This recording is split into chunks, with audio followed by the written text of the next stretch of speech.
He tino toko iti rawa ngā tāngata e mohio ana ki te reo rotorota, ara ki te reo Pākehā me te reo Māori. Ko te hua o tēnei toko ititanga, ko te kore mohio o te hunga turi Māori ki tō rātou reo tūpuna. Ko ia hoki te ngako o te noho Aotearoa whakamana i te tiriti i te rānei, ara ki rungi te marae o Papakura i Tāmaki Makaurau. Kaya te Ōkiwa McLean, ngā whakamārama o te wā, kia tahuri ake tātou. Aoro ana te reo pōhiri i te wāhitanga o ngā whakawāhanga mo te hapori turi Māori. Koe nei te pae whakawā tuatahi mo tēnei pakirehua.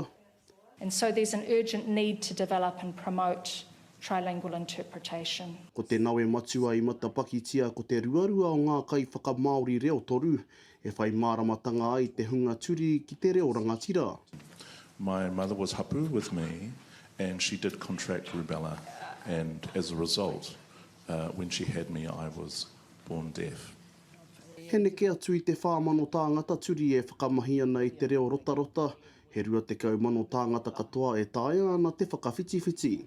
He oi nā hoki rā te rereke o ngā ratonga me whai rātau, e pūrangi aho ai rātau ki ngā kōrero o ia rā. We were banned from signing. If we were caught, we would be punished. I remember being strapped.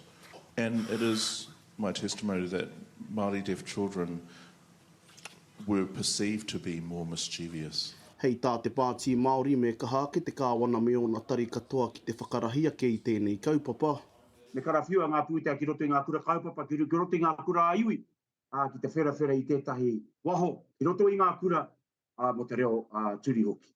Kāore te komihana reo Māori o te taurāwhiri i wātea kia kōrero i runga kāmera, engari hei tā rātau. Ina mata nei e nana iore ana mātau ki te whakarena-rena i te taukāia ki te hapori turi e wā o te aroa.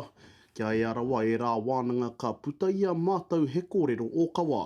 Ko te nui ngā pūtea kei te haere ki ngā kaupapa Pākehā.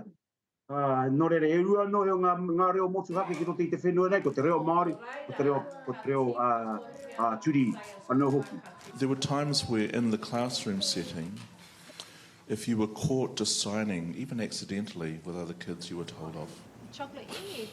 From the teacher, and in no uncertain terms were you not to sign.